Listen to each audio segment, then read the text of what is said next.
Vážení a milí televizní diváci, přeji vám příjemný a hlavně veselý večer. Dnes poprvé vstupujeme do našeho zbrusu nového muzea komiku. No prosím, račte. Snad proto, že naše země je tak smutná a protože je velká potřeba smíchu, byla u nás vždycky překvapivá úroda klaunů a komiků. Pravel Jan Werich, magistr humoru.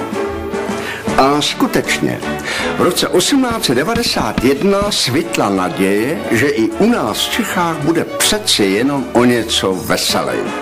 Narodila se trojice budoucích báječných komiků.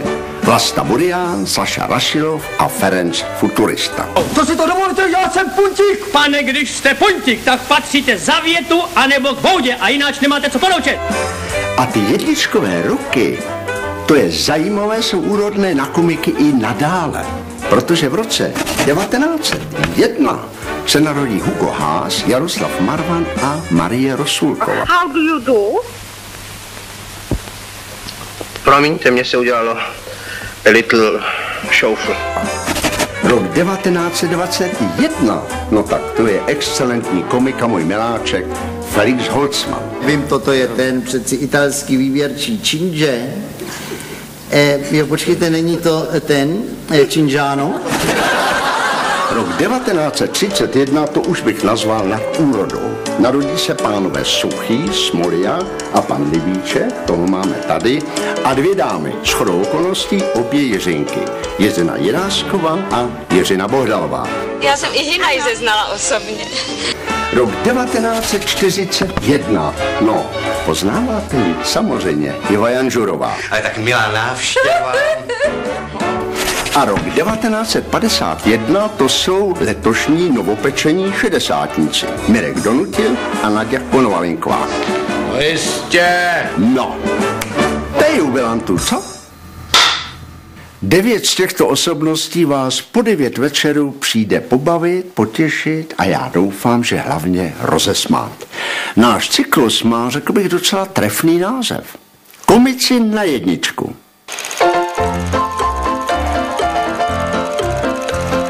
A kým začneme? No, králem komiku, králem filmového úsměvu a to je Vlasta Burian. Představte si, takový umělec prostě vezme kus hlíny, že ano, začne to modelovat, že ano. Hňácat. Ano, a než se vzpamatujete, máte tady bůžka na stole, jen to fikne. No Tohle? No to je bůže. To není milostivá paní? Je, že jo. Diváci Buriana poznali bezpečně už jenom podle jeho hlasu, ale diváci jeho prvních němých filmů ho podle hlasu poznat nemohli, protože film byl němý, nemluvil. To si vlastně dneska už ani nedovedeme představit. I když já si to představit dovedu, protože jestli to půjde s mým sluchem tak, jak je to teď, tak za pár let pro mě film taky o němý. Naštěstí ty slavné dialogy, ty umím nazpamět.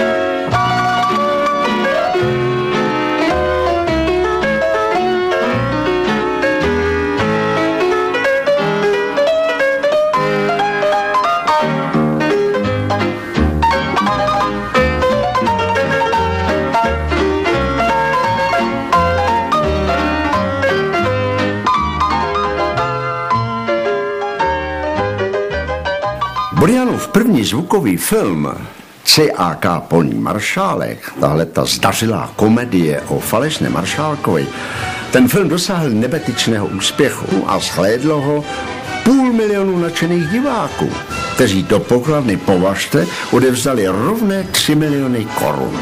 Československých. Tehdejších.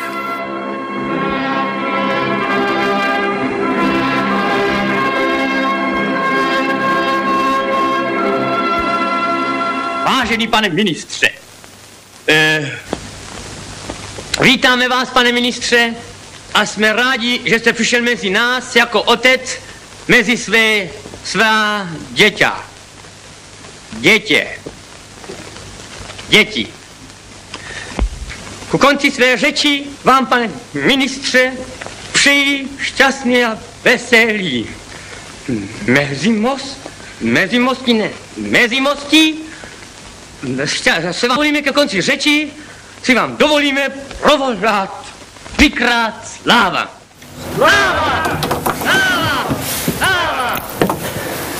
No a teď jsme u konkurence, u naší konkurence. Přišli jsme totiž za panem Farníkem. Pan Farník je sběratel. Dobrý den. Dobrý den, hluboké koření, vítám vás. No a pojďte se tedy podívat, co jsem všechno nazbíral kolem Vlasty Buriana. Vlaječka, to je velice zajímavá věc. No a věnovalo mu to klub Slávie. Jak je známo, on byl vždycky od jak živa Spartan, ale tenkrát se nepohod se Spartou, tak jako takovej truc založil tu svoji fotbalovou jedenáctku právě na Slávii. Tak tadyhle vidíme klíčenku Vlasty Buriana. Když to otočíme, tak tam je jeho šťastný číslo a 7. Je to skutečně notés Vlasty Buriana. Tadyhle pečetítko. Pečetítko, mělo by tam být VB, jako veřejná bezpečnost. Nevím, jestli už byl unavený každému podepisovat fotografie, tak tohle je zase razítko s jeho podpisem. Myslíte, že by lidé přistoupili na to, kdybychom řekli, že tohle je pejsek Vlasty Buriana, že by nám to uvěřili? No ale to jste mi trošku nahrál, protože já mám fotku Jana Vericha, kde byl mladý a zrovna takovýhleho pejska tam má. Jo, takže jste viděli pejska Jana Vericha.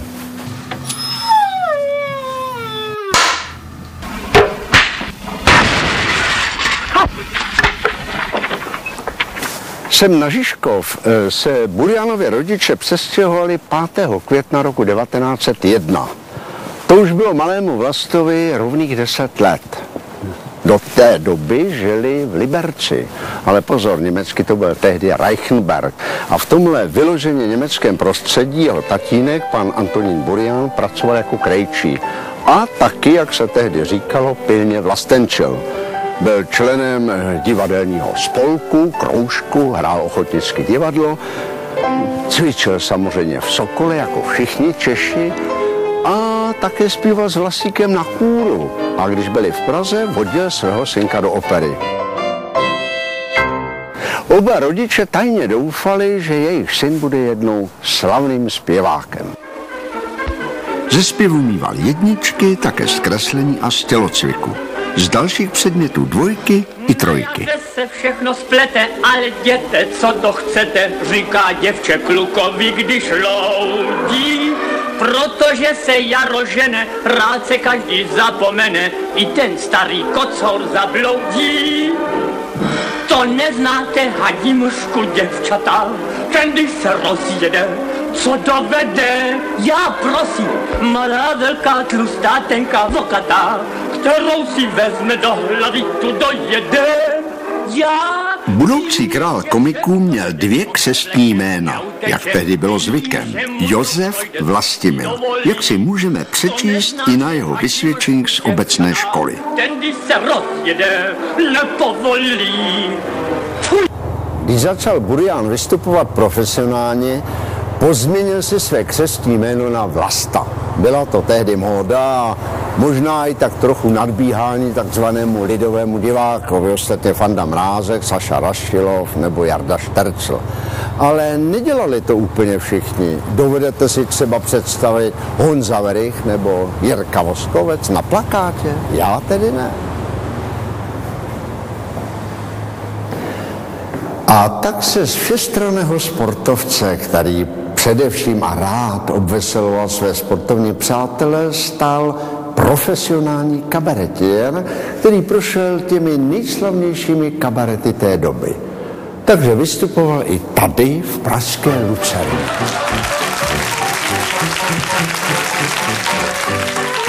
Burian jako kabaretier zápasil dlouho o úspěch u diváků, především s Ferencem Futuristou, který ve stejném podniku vystupoval vždy po něm. Dlouho si Ferenc lámal hlavu, proč jemu se diváci nesmějí, zatímco při vystoupení v Burjanově se ozýval hlasitý smích, který dokonce zazníval až do Ferencovy šatny. Jednoho dne se tedy šel Ferenc podívat na Burjanovo vystoupení a zjistil, že konkurent předvádí jeho vlastní čísla. Vlasta Burjan vystupoval tak jako zborista v operetních souborech, ale měl jednu zvláštní nectnost. Byl schopný podepsat mnoho smluv najednou. No a tak se docela logicky stávalo, že na některá svá vystoupení chodil opožděně, někdy hodně pozdě a někdy nepřišel vůbec. No. A tak přestože jeho popularita byla obrovská a rostla ze dne na den, tak se nakonec kabaretní ředitelé domluvili, že už mu žádné nové angažma nenabídnou. Burjan to vyřešil po svém. Založil si divadlo vlastní. To je patentní žehlicí prkno. Aha. Ale to vidím, ne? No, mám je rozložit? Ale to přece umím, tyhle ruce rozložej budíka. Rozložej snad, ale nedaj nikdy dohromady. Některé ze svých kabaretních výstupů zopakoval Burjan i před filmovou kamerou.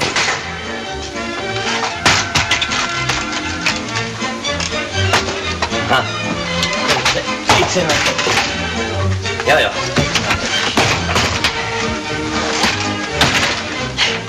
Vlasta Burjan se dlouho udržoval ve vynikající fyzické formě. Když v uvozovkách zápasil s tímhle žehlicím prknem, tak mu prosím bylo už 52 roků. To přece bude jenom takhle.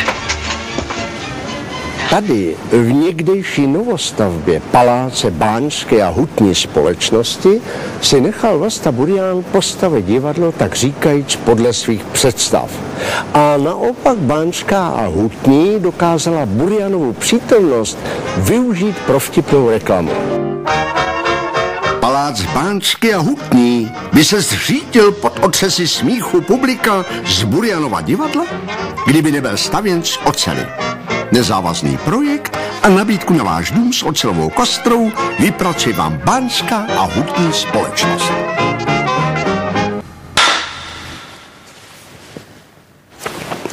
Reklamu tiskli i v časopise Přestávka Burjanova divadla. Bylo tam hodně reklam a také hodně oslavných článků o Burjanovi.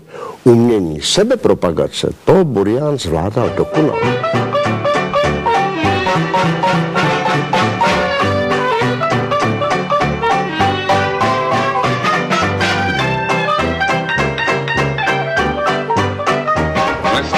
Tady jsme vám připravili novou smlouvu na nový film. A titul je Tři vejce do skla. Ano. No tak to se na to hrozně těším. A dostanu to i s houskou? To se povolí. No tak se povolí. 3 vejce do skla. Pamatovat dobře. A kde to mám podepsat? To ratifikovat, abych se správně... Tady dole. Je to mírová smlouva. Ano, to je mírová. Křestní i rodové. Zaujmout diváka okamžitě svým příchodem na scénu. Strhnout na sebe veškerou pozornost. Jak říkají herci, hodit vizitku. To se Vlasta Burjan naučil už v kabaretu a uměl to mistrovsky. Dokonce dokázal zaujmout ještě než na jeviště přišel. Tady třeba probíhal nějaký dialog a... Komu jsi to řekl, vole? Tak takhle to dělal Vlasta Burjan.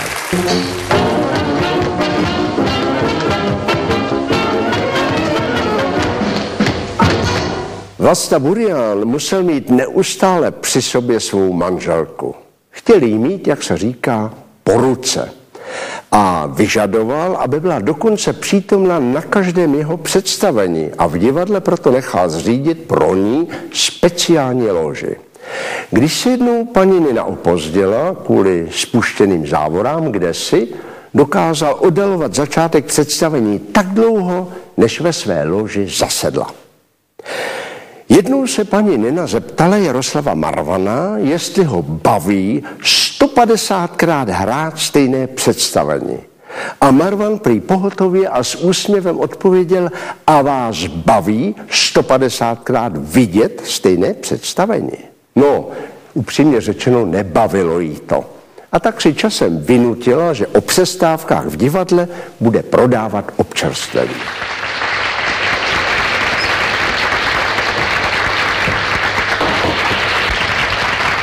Zachránit tě může leč, odevzdáš-li mi svůj meč. To nejde, to nejde.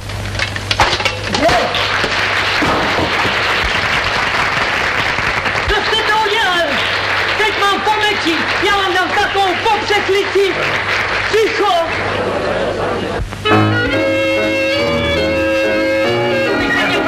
Víte, co to znamená? Nesmí, pane, já vás volám z odpovědnosti. Hopte se ho! Vlasta Burian velice často rád skrytě pozoroval diváky ve frontě u pokladny. No, ta pokladna je právě tady, prosím, tady ji máme. Vybíral si zajímavé typy a ty pak pěkně napodoboval a dělal to mistrovsky. Nejčastěji hrával, jak se řekne, muže z lidu. Zřízence, subalterního úředníka, obchodníka, řemeslníka, funebráka, listonoše. Ale pozor, jeho postavy to byly lidé trošku rozverní, skotačiví a hlavně hodně zlobiví. A dá se říct, že Burian si s gustem užíval komediálních situací, kdy právě takovýto človíček se z ničeho nic dostane do té nejvyšší společnosti, plné okázalé důstojnosti a falešného posládka. Ríšova maminka, paní prezidentová, hluboké koření, hluboké koření. Půjdeme dál? Zůstaňte tady, pane Putičko, prosím. Nebo nechcete vydělat společníka? No, ale ano, rád, ale jen jestli nebudu nudit, já. A o Romu se tady nemluví, o Romu? Prosím, tak. A jo, tuhle je tady. Tak, děkuji, jo tak. Tak, no, děkuji. Burianova hvězda prudce vystoupala na nebe české filmové komedie a jasně září. I když ne každý však přijímal jeho humor, řekl bych se 100% nadšením. Jiří Voskovec Buriana charakterizoval slovy: za tu skvělou, neskaženou bezprostřednost a imaginaci platil daň dětské naivity. Moc toho o životě a o světě nevěděl. A právě tak jako dítě byl strašný egocentrik. Za to producenti věděli moc dobře, proč Buriana skvěle platí. Jeho filmy totiž znamenitě vydělávaly. Ale když dostal za film pobočník jeho výsosti honorář 270 000 a možná i o něco víc, tak to už pro závistivce bylo příliš.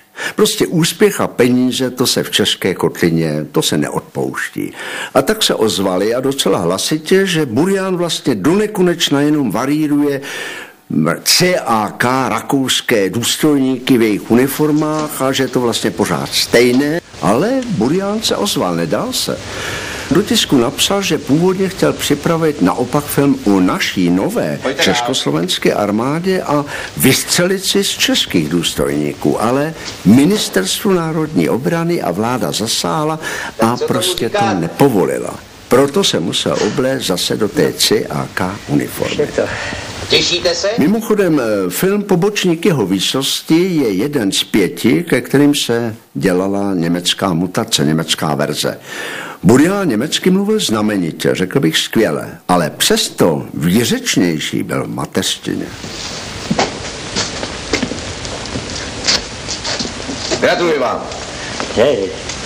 Je to pro vás velká čest. Ano. Zaplať pán Bůh. Tak. Pojďte se do parády a v 6 hodin přesně, ať se hlásíte u jeho královské výsosti. Já už to budu ve 3. Jeho královskou výsost asi neznáte. Znám, pane plukovníku, z tohoto vznešeného obrazu. Tak. Gratuliere. Das ist eine sehr große Auszeichnung. Viel. Sie haben sich heute Nachmittag 6 Uhr bei seiner kaiserlich-königlichen Hoheit in Gala-Uniform zu melden. Wird es nicht um 3 Uhr passen? Ich sagte 6 Uhr. 6 Uhr. Sie kennen seine Hoheit? Jawohl, von diesem Bild. Ach so.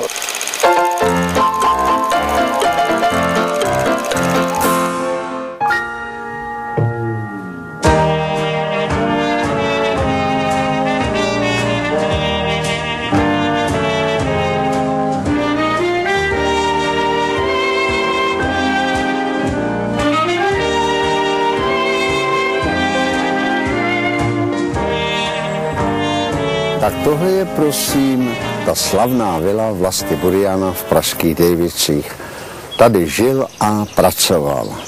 A my teď máme úplně první možnost vstoupit do vily a s kamerou se tam podívat. To se prozatím nikdy nikomu nepodařilo. Nám to umožnil vnuk Vlasty Buriana, pan inženýr Kristl. A tady jde. Dobrý den, pane inženýre. Dobrý den, pane inženýre. No, tak jsme se krásně stavovsky pozdravili. No, já se zeptám, jestli na ten dům a na tady to všechno kolem, na tu krásnou zahradu, jako kluk pamatujete?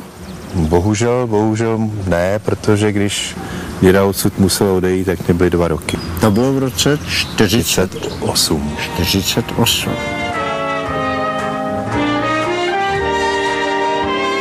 Tak dědeček byl vášnivý tenista, že jo? A nejen tenista, protože v zimě si nechal kurtku polít vodou. To ještě byly zimy, takže tady bylo kluziště. Postavil si sem branky a s Martinem Fričem tady hráli 1 na 1 hokej. Rozita to je dítě jihu divoké, pružné tělo černé. Všimněte si prosím toho muže, který cestuje s Burianem ve vlaku. Není to nikdo jiný, než sám velký režisér Mac Frič. I boky v rytmu tance spí bělosti. No jo, tak to je prvorepublikánský bazén podle rozměrů. Tam já tam vidím startovní bloky, ano, to vidím dobře. To vidíte dobře. Tohle je 1. Pozor, bazén je vypuštěný. Aha, vidíte, děkuji za upozornění, málem jsem tam byl. A když už mu vila nepatřila, když ho vystěhovali odsud, chodil jsem někdy se třeba podívat v baráku? No, tak chodil a dokonce, protože tady byla mateřská školka, tak se šel podívat dovnitř, no a viděl, že děti si nemají moc s čím hrát, no tak i přesto, že neměl peníze, tak se sem vrátil a přines dětem plný pytel hraček. Takhle mi to říkala maminka. A můžeme tedy nahlédnout dovnitř? No já si myslím, že ano, ale chtěl bych vás upozornit, tam probíhají opravy, takže je to tam takové zaprášené a prázdné. Tady jsme v salonu, kde, jak je vidět, je původní obložení ještě, včetně těch vchodových průchodů. A zde na tomto místě tady bylo menší okno, asi poloviční, pod ním bylo pódium a na něm stál klavír, kde teda děda se připravoval na zkoušky a zpíval jako repetitoval.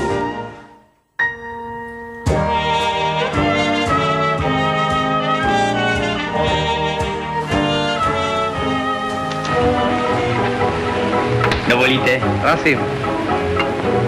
Tak. Proč pak tak málo a sobě mnoho? Totiž vy to máte každý den a já jenom někdy. Tak, do očiček hezky dívat. Tady byl původně bar a taková čekárna, kde teda se hosti nejdřív posadili. Bylo to velice zajímavé tím, že někde ze zdi byla pípa, kde se čepovalo pivo. Mimo jiné i Jan Masaryk zde měl svůj půl litr. Takhle. Byl tady častým hostem? Ano.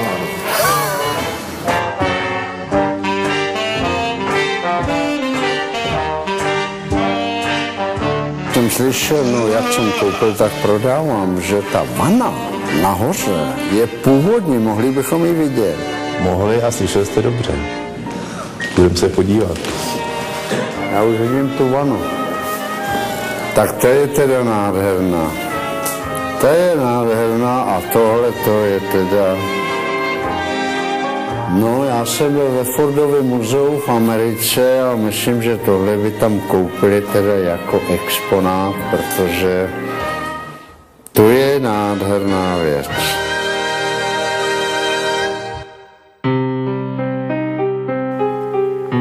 Když byl Vlasta Burian sám, zůstával často uzavřen v největším pokoji, kde proseděl hodiny a hodiny mlčky v křesle. Upadal prý do těžkých melancholických stavů a strpěl u sebe pouze svou manželku Ninu. Po celou dobu války byl Vlasta Burian miláčkem filmového publika. Po válce je souzen jako kolaborant. Burianovým nesporným, ale zdůrazňuji jediným proviněním za dobu okupace bylo, že jednou vystoupil v rozhlasovém sketchi, který se jmenoval Hvězdy nad Baltimore a zesměšňoval členy londýnské vlády. On pak parodoval opilého Jana Masaryka, který se dostal do područí světového židovstva. Ostatní obvinění, například, že přijal německé občanství, se ukázala jako falešná. A kolika českým lidem pomohl tím, že je zaměstnal ve svém divadle a uchránil před totálním nasazením v Německu, to už dneska nikdo nespočítá. Haló? Pane Buriane, slyšíte nás nahoře? My stojíme u vaší vany ve vaší koupelně. Petr Nárožný, vás velký obdivovatel, vás zdraví. A děkujeme vám za všechno. Pane Hadimrška, vy jste takový dobrý člověk. Dejte mě políbení, otcovské. A kam? No na pusu. Vy ucuknete. A jej neucuknu. Okamžitě.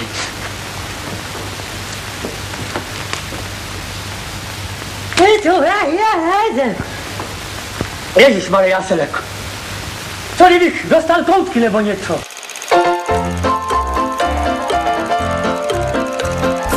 Co vlastně dělal Vlasta Burian, když skončila válka? Tak jediné, co víme přesně, je, že byl jistý čas ve vyšetřovací vazbě, byl souzen, odsouzen a nakonec nesměl veřejně vystupovat až do roku 1950. Pro filmové historiky to byl docela problém a tak Pavel Tausig požádal diváky o spolupráci a dostali jsme opravdu jednu velice zajímavou výpověď. Svědek nám píše: v květnových dnech roku 1945 jsem šel přes Karlův most. V místech, kde vede pod mostem ulice směrem na Kampu, stál hlouček lidí a díval se dolů. Zastavil jsem se a spolu s lidmi jsem viděl skupinu vězňů hlídaných strážným. Dávali toto prostranství do pořádku po květnových bojích. V místech, kde pracovali, byla vytrhaná dlažba. Mezi vězni byl i Vlasta Burian. Utkvěl mi v paměti, jak je vysvlečen do půl těla, sehnutý k zemi a má dlažební kostku v rukou. Na zádech se mu leskl stékající pot.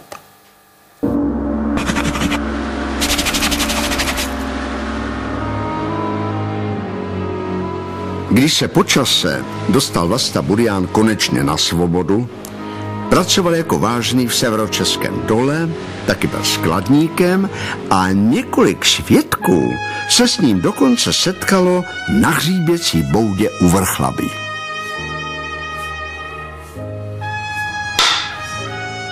Tady na horách Vlasta Burian pomáhal v kuchyni, loupal brambory, obsluhoval hosty a vozil z nádraží a na nádraží zavazadla. Ale hosté hříběcích bout ho brzy poznali a uprosili, jestli by neuspořádal nějaké to improvizované představení večer. Zájem byl obrovský. Vlasta Burian se nedal přemlouvat, ale ještě před představením přišel zvrchlabý okamžitý zákaz, že Vlasta Burian nesmí přijít na jeviště. A Burian to vyřešil šalamounsky. Přítomnými vojáky se na jeviště nechal přinést na sanitních nosítkách. Jeho obliba stoupala samozřejmě u rekreantů a on vystupoval dál a dál, prostě neposlechl, nedal si říct. Ale dělal to mazaně.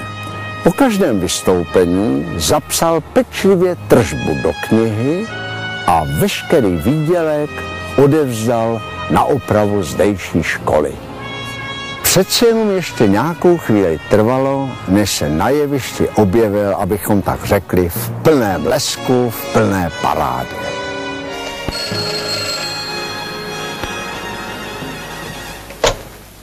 Jo, prosím. A je Jaroušku, Vojto, no, co pak se děje, co chceš? Aha, no samozřejmě, ty chceš nějakou, no, všem, že vím. No, tak nějakou peprnou. Nějakou tu silvestrovskou pěknou. Tak já jsem ti tuhle šel po příkopech a vidím tam nějaký zhluk lidí. Ne velký zhluk, jak menší, ale tak jsem se z toho zúčastnil a stál jsem tam taky. Tak o téhleté ukázce jsme si mysleli, že je jediným Burianovým vystoupením v televizi. Ale teprve nedávno nás televizní režisér pan František Filip upozornil, že kdysi pro televizi točil loutkovou pohádku, pro kterou mu Vlasta Burian namluvil roli starého čerta. A my jsme tu pohádku našli.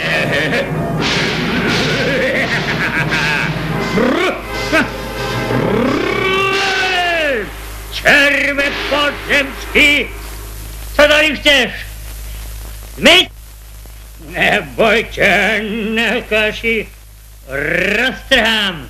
Po dlouhé filmové odmlce se Vlasta Burian objevil až v hodně socialistickém filmu Slepice a kostelník.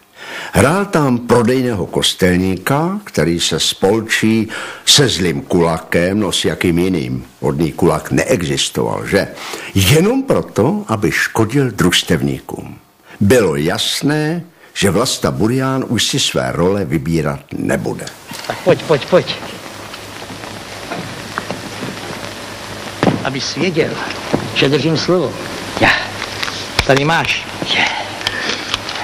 Ať se zítra celá dědina směje, aby každému přešla chuť se jenom na ty jednotáře podívat. Hlavně Tonkovi Pětnicovému. Nejlepší hospodář z dědin, na tom záleží. Když toho získáme, spleteme aj všech ostatních. Oni za ním půjdou jak barani.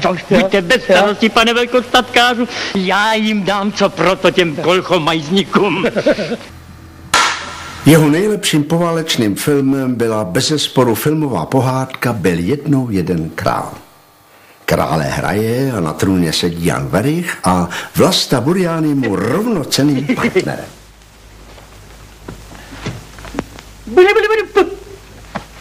Jo, a když už se ti zdá, která se ti zdá?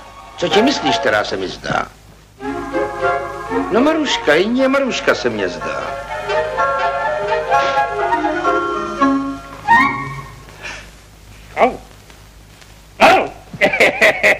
Co to děláš?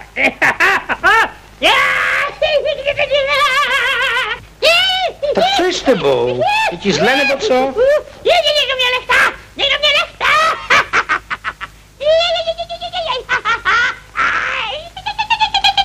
Ven, tajtrlíku. Já jsem tajtrlík, ty seš tajtrlík! Byli to mistři. Svoje řemeslo opravdu uměli výborně. Nádherně, parádně, znamenitě. Naposledy, tedy úplně naposledy, se Vlasta Burian objevil ve filmu, který se jmenoval Zaostřit, prosím. Burianovi je 65 let a do konce jeho pozemské pouti mu zbývá pouhých 5 roků. Dovolí se představit účetní stavby Dušek. Účetní? To ano. Jsme tedy kolegové, totiž teď ne, já už, se tak ano. Pepo! Tam, vezmi kufr. Ale ne. Ale ano, ne, to je naše věc. Jak jsme se dozvěděli, že račte přijet, projevil celý náš kolektiv ohromnou radost. Prosím.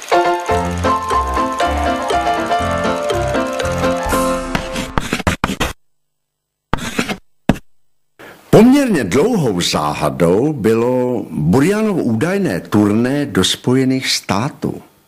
Burian tam měl v roce 1930 hrát pro naše krajany v Chicagu, v New Yorku a v Clevelandu. To turné se vlastně nikdy neuskutečnilo. Režisér Václav Wasserman, který Buriana na cestě měl provázet, popisuje příhodu, která se stala v Nice, tam, kde se Burian na dalekou cestu měl nalodit.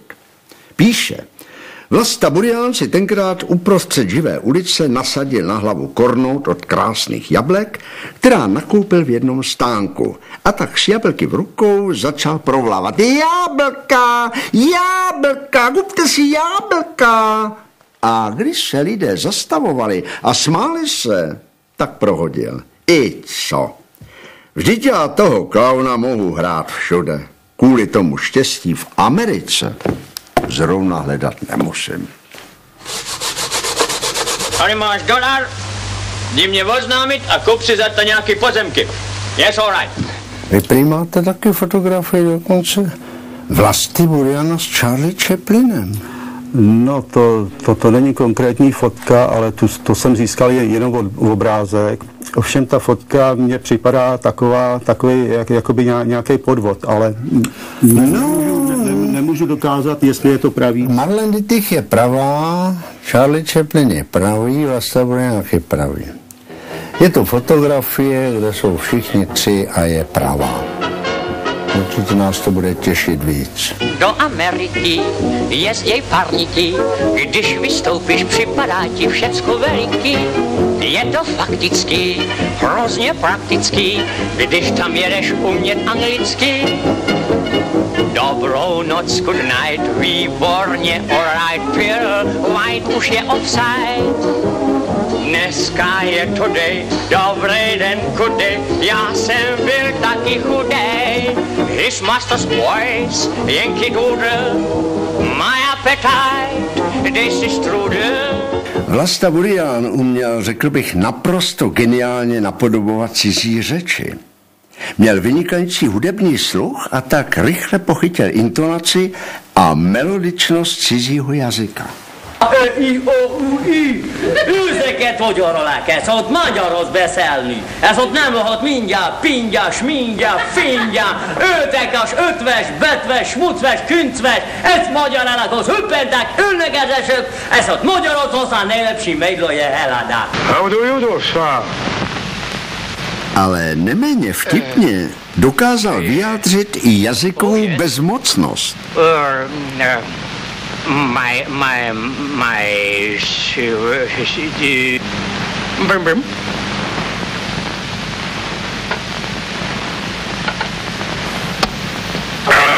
Buriana uniforma, no, to je, řekl bych, velice speciální kapitola. Tedy nejen tahle ta slavná uniforma, nádražácká. No pane přednosto, vy asi nevíte, s kým mluvíte? Tak schválně, jestli mě to překvapí. Jsem Cockerhell. No, vás nosila moje babička na hlavě. Burian miloval uniformy zejména vojenské a dokázal mi chodit i v civilu. Když byl jednou pozván na svatbu jako svědek, přišel tam ve vojenském plášti, který si přepásal opaskem a u toho měl ještě šavly. Tohle je krásná uniforma. Či pak to je? To je svatební uniforma jeho královské výsosti prince Evžena. Je. Burian šel dokonce ještě dále. Dokázal si zaplatit, tedy pozor, chcete-li uplatit své povýšení na poručíka. Byl příslušný 4. dragonskému pluku v Klatovech. A když v září roku 1938 byla mobilizace, tehdy už 47letý Vlasta Burian přijel do Klatov pozdravit se s příslušníky svého pluku.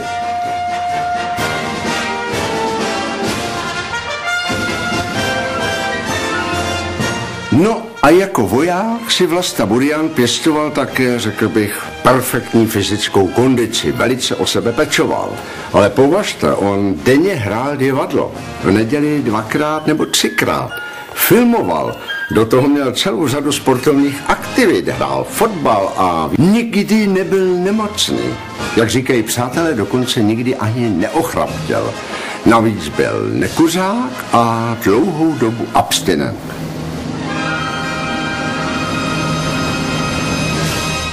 No vidíte, a pak někdo řekne, on nekouří a nepije, to musí být suchár. Není to pravda. Jak se pije. Napij se. No, já to nepiju. Ať je to whisky. Já, ať je to lidský, víš, ale já to nesnám. Ale no lidský whisky. No? Whisky, napij se. Není to moc silný? Voda z akumulátoru. Najednou.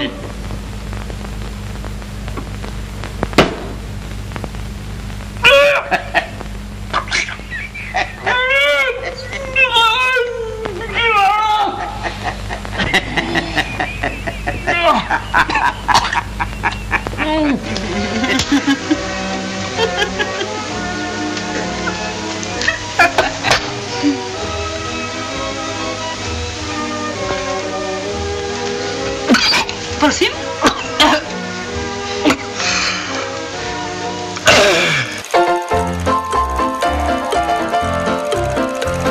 Burián a ženy? Jak vzpomíná herečka Zita Kabátová, jeho partnerka z filmu Provdám svou ženu, kde spolu měli dokonce intimní scénu, a v té době, intimní, třeba ji odhalil i kotníček. Paní Ninča, manželka Vlasty Buriána, si svého manžela prý velice pečlivě hlídala. Darling, come on. That's fine. Once more. Jednou paní Buriánová svého Vlastu ale málem neuhlídala. Budiž omluvou velkému komikovi, že ty rozpaky a ta momentální ztráta suverenity, to vše se mu přihodilo právě nad dmoucí se hrudí tehdy 18leté vycházející hvězdičky Lídy Bárové. Ona sama na to ve svých pamětech vzpomíná a píše, co se stalo. Vlastu Buriána jsem ctila jako velkého herce a komika a prožila jsem s ním malou romanci, aniž jsem se o to přičinila. Měl jsem mnou scénu, v níž mě měl obdivně objímat a já na sobě měla jen lehkou průsvitnou látku. Upadl zřejmě do rozpaků a jako rozený komik se i to snažil obrátit v žert. Kam mám dát ten palec? Ptal se režiséra, když se měl dotknout mého ňatra. Ten palec mi překáží. Zblížil nás to. V mé přítomnosti byl však vždycky nejistý a rozpačitý, zval mě k sobě, navrhl mi účinkování ve svém divadle a choval se vpravdě jako zamilovaný student. Došlo to tak daleko, že si jeho paní přišla stěžovat k mým rodičům a ti slíbili, že zakročí, aby se Buriánovo manželství neporouchalo. Uznala jsem varování svých rodičů a snažila jsem se, aby se mi nedalo nic vytknout. A on mě jenom, když jsme se setkali, pronásledoval lítostivými pohledy, jako bych chtěl dát najevo, že šla kolem nás příležitost k velkému citovému zážitku. Takhle jsem vás vzal, no jo, takhle, a nesem vás na kanapě, ještě jsem s váma zakop. Prosím vás, no musíte to přece není možné, tak vážně, ale prosím vás. Co je to? Ty chlape, pustíš jí?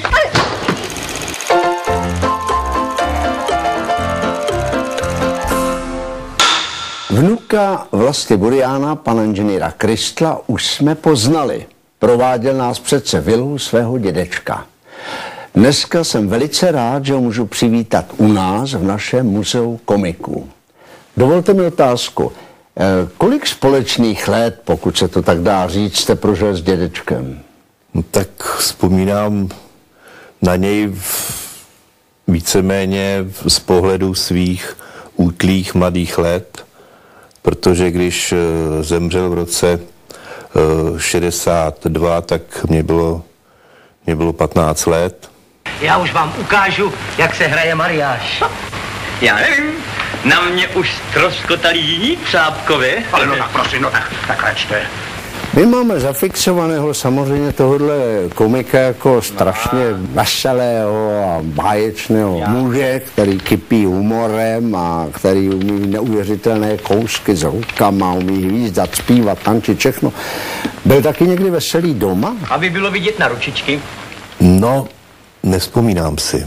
Lepší barva. A to spíš smutný pán? Smutný pán a bohužel asi platí to, co je všeobecně známo vůbec o soukromém životě nebo o domácím životě velkých komiků, že prostě doma je to někdo úplně jiný, protože tu radost a to veselí prostě ze sebe bohužel vydá někde jinde.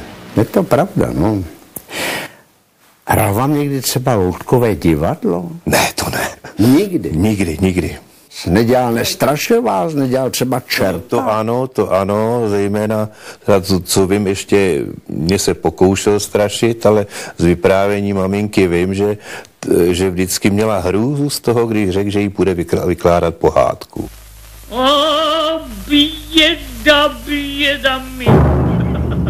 No tak, abych tak řekla, přísný nebyl. Ale jako jednou se na mě strašně rozčílil, když jsem prohlásila, že jsem povstala z opice. A on to prostě bral na sebe a říkal, že prostě po mně skočí, dá mi pár pohlavku, ale neudělal to nikdy, protože jemu stačilo, když na mě zakoulil očima a já jsem zalezla prostě kam jsem mohla. Koho měl z herců, z českých herců, dědeček opravdu rád? Koho si vážil? Pokud vím, tak si vážil, dá se říct svým způsobem, svého rivala, a to Jana Wericha. Protože vím, že strašně těžce nes, když si dávno potkali v Píšťanech a tam vlastně se dozvěděl, jak je Jan Werich těžce nemocnej. Mně si řekl, že jsem tajtrlik, ale už jsem ti to odpustil. Ty mě nemáš co odpouštět. Váš dědeček natočil plejádu filmů, to víme, ale který vy máte nejraději? No, tak asi zklamu, není to žádný třeba CK Polní maršálek nebo to, ale je to film Nezlobte dědečka, kde vyniklo jeho pohybové nadání, což v tomhle filmu bylo hodně a strašně se mi to líbilo.